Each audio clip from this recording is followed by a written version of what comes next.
10 règles du succès dans la vie que vous devez connaître.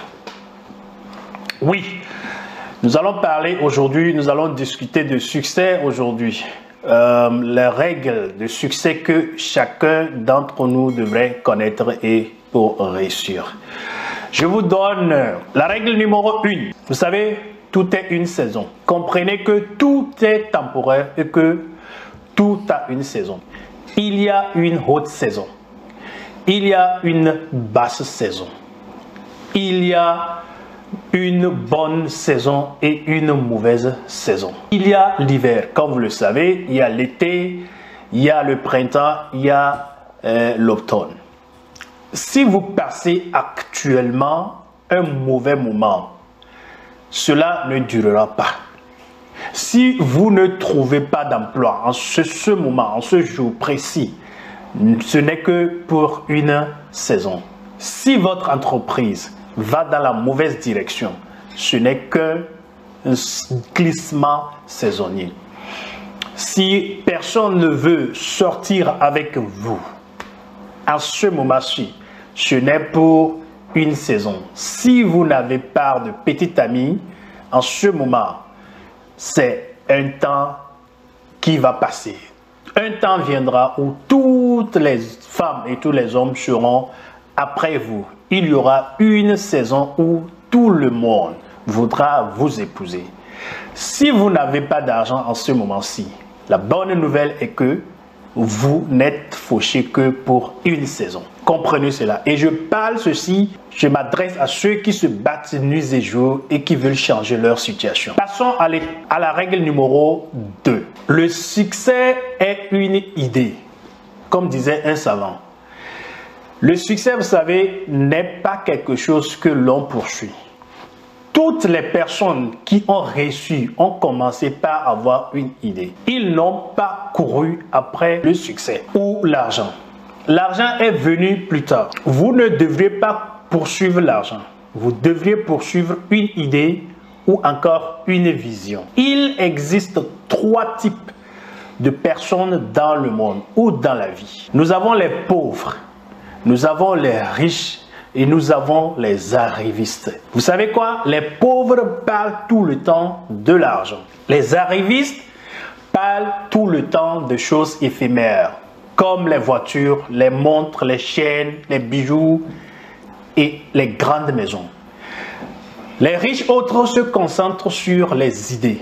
Cela explique pourquoi les riches dépensent de grosses sommes d'argent pour acheter des idées. Les pauvres, les riches et les arrivistes pensent tous différemment. Par exemple, les pauvres recherchent de l'argent. Les arrivistes accumulent de l'argent et les choses éphémères. Et les riches créent de l'argent.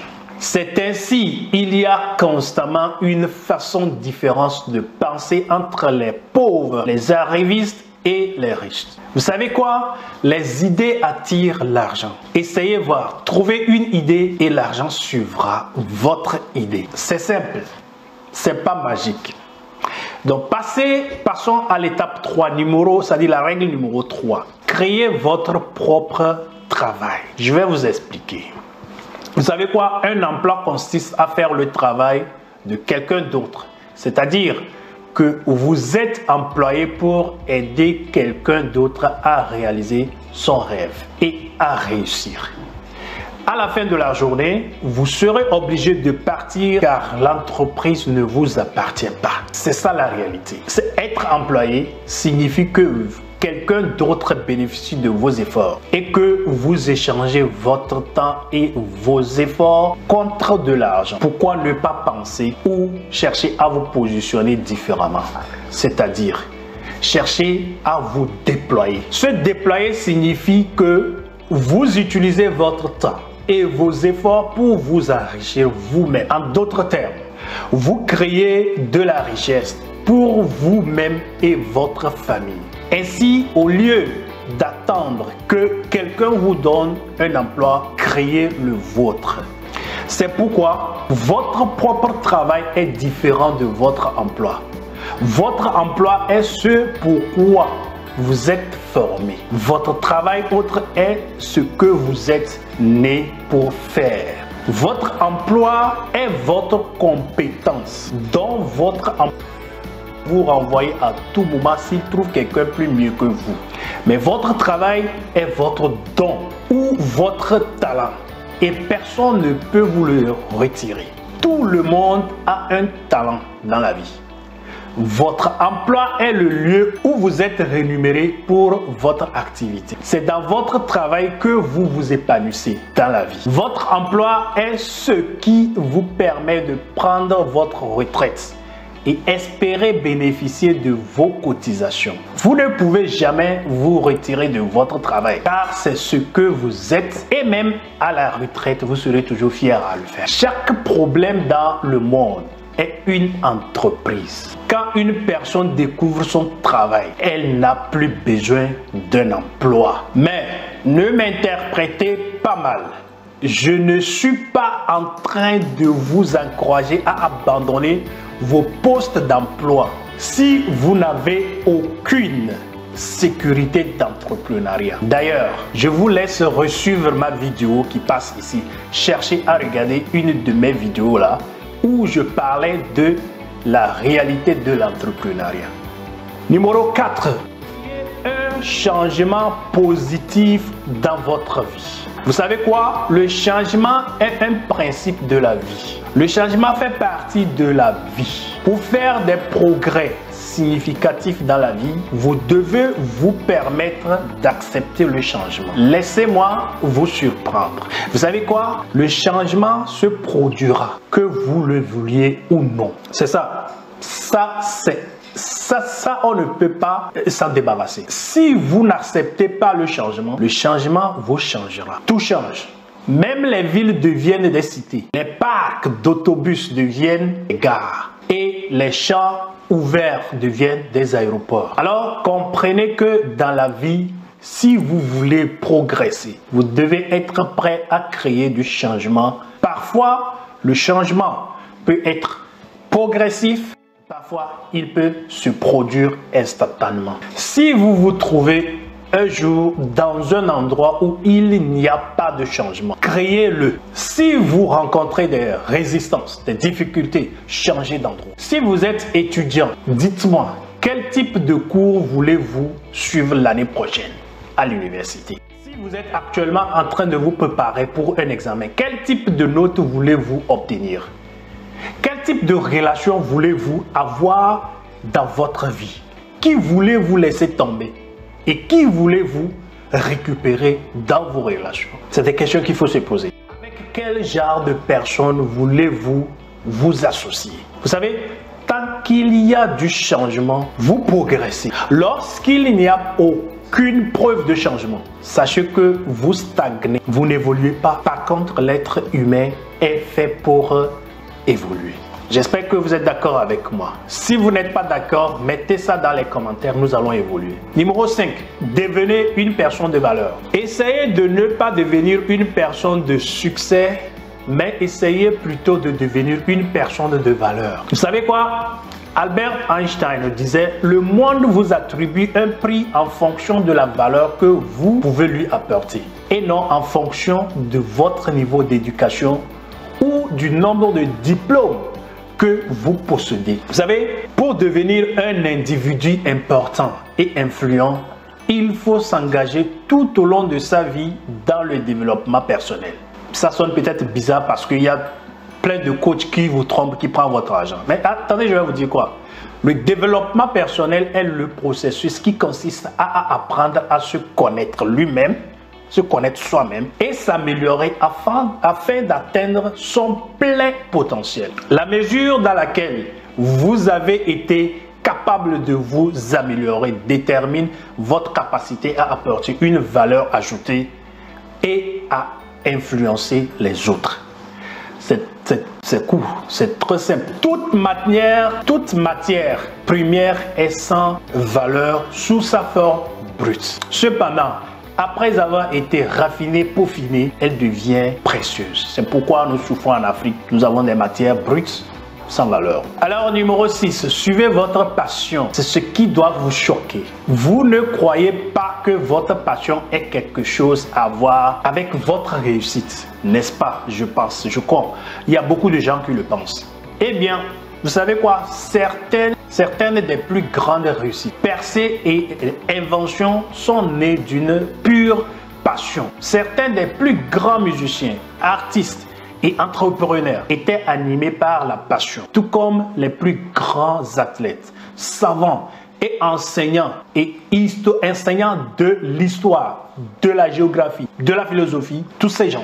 Toutes les personnes qui ont réussi, que vous connaissez, ont suivi leur passion. Vous savez quoi? Ali Dangote, Bill Gates, Steve Jobs, Elon Musk, Warren Buffett, Mark Zuckerberg, Mark Cuban et Jack Ma, ainsi que certains entrepreneurs moins connus comme Jack Dorsey, Evan Spiegel et Jan Kouma, étaient tous très passionnés par leurs rêves. La passion est inestimable, surtout lorsque vous êtes confronté à de grandes difficultés et que vous êtes sur le point d'abandonner. La passion est alors utile, car vous ne pouvez pas renoncer à votre passion. Numéro 7, si vous le voulez, ce qui va choquer les gens, défiez votre propre expérience. Oui, vous savez quoi? L'expérience peut être une malédiction. Lorsque j'étais petit, on m'a appris que l'expérience est le meilleur professeur. On est loin en me disant que en matière de compétences, l'expérience compte. Mais vous savez quoi? Je vais vous choquer. Maintenant, je n'y crois pas. Je ne crois pas ces balivernes. Dites-moi pourquoi. Alors, je vais vous expliquer. Vous savez, parce que l'expérience peut vous empêcher de progresser. Parce que vous continuez à juger vos rêves ou votre vision à l'aune de votre expérience. Et vous finissez par dire ceci: j'ai déjà essayé ça. Ou encore, je n'ai jamais vu personne le faire de cette manière. Ou ça ne se fait jamais comme ça. Vous savez quoi? Une telle attitude donne naissance à l'expression populaire qui est quoi? C'est impossible. Et vous continuez à utiliser votre expérience passée pour arrêter vos progrès futurs. Certaines des personnes qui ont le mieux réussi dans l'histoire n'ont jamais eu d'expérience. Malheureusement, la plupart des entreprises recherchent l'expérience avant de vous engager, au lieu de chercher le potentiel. Cela explique pourquoi la plupart des entreprises, des sociétés ont 80% de main-d'œuvre improductifs contre seulement 20% de personnes réellement productives. Vous savez quoi? L'expérience passée vous lie au passé et peut vous empêcher d'avancer vers l'avenir. Je vais vous donner un exemple. Il y a 50 ans, les ordinateurs n'existaient pas, n'est-ce pas? Il est intéressant de noter que les personnes qui ont commencé à travailler sur les ordinateurs dans les années 60 plutôt, excusez-moi, avaient aucune expérience passée. Ils étaient tous novices. Cela explique pourquoi aujourd'hui encore, la plupart des gens sont intimidés par les ordinateurs, la nouvelle technologie. Alors que les personnes qui s'y plongent vraiment à fond font partie des personnes les plus riches du monde. Tout ce qui se passe aujourd'hui n'est en fait pas lié au passé. Ne jugez pas votre succès en fonction de ce en quoi les masses croient. L'expérience passée peut générer la peur d'emprunter le même chemin. Surtout si ce chemin vous rappelle une expérience mauvaise et traumatisante. Numéro 8.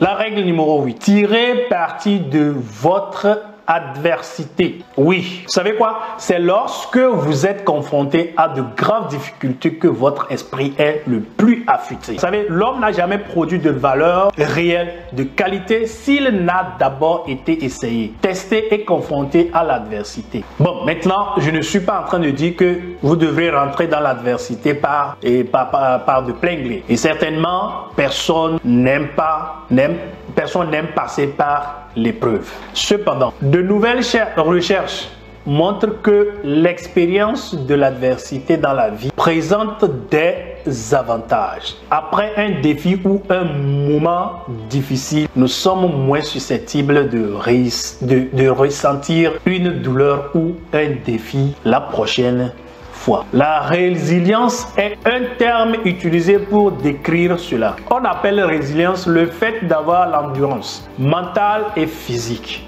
nécessaire pour faire face aux luttes et aux défis de la vie. L'adversité nous oblige à chercher du soutien, à former des réseaux sociaux et à reconnaître que nous ne pouvons et ne devons pas résoudre nos difficultés seuls. Mais la résilience nous donne l'impression d'avoir plus de contrôle sur notre vie. Cela ne veut pas dire que nous n'atteindrons jamais un point de rupture dans notre vie. Il y a des moments où la vie est tout simplement rude, trop difficile, trop dure.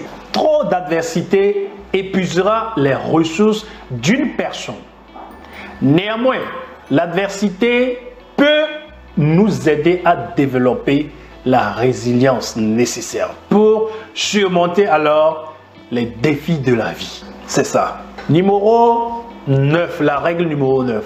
Découvrez votre but. Pour ne pas dire objectif. Le but. Les Allemands appellent ça Ziel. Pourquoi est-il si important d'avoir un but? Vous savez quoi? L'inspiration qui vous propulse vers un avenir épanouissant est votre but. Il vous permet également de tirer le meilleur parti des choses que vous faites et accomplissez en ce moment petit et grand. Vous savez quoi? L'inspiration qui vous propulse vers un avenir épanouissant est votre but. Il vous permet également de tirer le meilleur parti des choses que vous faites et accomplissez à ces moments, petits ou grands. Le sens du but vous aide également à vous concentrer sur des objectifs à court terme, comme faire vos devoirs, vous occuper d'un frère ou d'une sœur et entrer dans l'équipe de football ou bien d'un sport, aller à l'école, reprendre l'école, ainsi que sur des objectifs à long terme, comme travailler comme bénévole, obtenir un apprentissage professionnel, aller à l'université et fonder une famille. Sense of purpose vous aide à établir les priorités dans votre vie, faire des projets, à trouver la motivation nécessaire pour continuer lorsque les choses se compliquent, identifier les choses qui comptent vraiment si les circonstances changent. Devenir plus résilient à mesure que vous grandissez. Votre expérience objective est quelque chose que vous n'avez pas encore découvert. Votre véritable objectif est cette chose que vous repoussez depuis des années. Votre objectif réel, vous savez ce que c'est? C'est quelque chose que vous avez probablement fui. Votre objectif réel est quelque chose qui ne cesse de harceler votre subconscient. Votre objectif réel est quelque chose de plus grand que vous. Et votre objectif réel est étroitement lié à votre passion. Et c'est cette chose qui, une fois que vous commencez à la réaliser, vous rendra heureux. Numéro 10, et ça sera la fin, et notez très bien ce dernier numéro. Apprenez de tout, chers amis. Tout contribue à votre croissance, que ce soit en bien ou en mal. Ne regardez pas seulement les choses que vous avez réussi dans la vie. Regardez aussi les choses que vous avez ratées dans la vie ou les choses qui vous ont déçu. Les aspects négatifs de la vie sont tout aussi bons. Il y a beaucoup de leçons à en tirer. C'est pourquoi tout le monde a une histoire. Que vous ayez échoué ou non dans quelque chose, tout contribue à votre croissance actuelle. Il est parfois difficile d'envisager une issue positive lorsque nous sommes au milieu d'une crise. Nous regardons souvent la reine de notre vie, la trouve en ruine et nous nous sentons impuissants. Nous ne savons même pas par où commencer pour arranger les choses. Certaines des entreprises les plus prospères du monde encouragent la critique. Je vous donne l'exemple de Microsoft. Les employés sont récompensés pour avoir formulé des critiques constructives. Chez Apple, les employés qui veulent quitter l'entreprise sont payés pour le faire. L'idée de garder les yeux ouverts et d'avoir l'esprit ouvert est un état d'esprit progressiste dans les temps modernes. Une idée apparemment mauvaise peut en fait s'avérer être le sauveur du jour plus tard. Je vais vous raconter une histoire. Selon la légende, il y a de nombreuses années, l'empereur de Chine, Huangdi, avait un problème. Vous savez quoi? Ses mûriers dans le jardin étaient en train d'être mangés par quelque chose qu'il ne comprenait pas. Mais alors, face à ce dilemme qu'il ne pouvait résoudre, il a fait ce que tout homme brillant aurait fait. Il a confié le problème à sa femme. En regardant les arts, l'impératrice Si Lingqing a trouvé un papillon de nuit qui pondait des œufs sur les feuilles de mûrier, lesquelles se transformaient en chenilles. Chaque chenille a tissé un fil qui s'est enroulé sur lui-même pour former un faucon. Après quelques jours, elle arracha l'un des cocons des feuilles et le plongea dans l'eau chaude. Lentement, le fil délicat et magnifique a commencé à se dérouler. Il faisait un demi-mille de long. Lorsque l'impératrice l'étira et le mesura, c'est alors qu'elle a pensé peut-être que ce fil pourrait être tissé en tissu. Et c'est à ce moment que le commerce de la soie est né. Un empire d'une beauté et d'une richesse extraordinaire a commencé par le désastre du jardin d'un empereur. Gardez s'il vous plaît l'esprit ouvert. Toute l'histoire, laide ou mauvaise, a une belle fin. C'est ainsi que je vous dis à bientôt. Partagez la vidéo et formez-vous. Merci.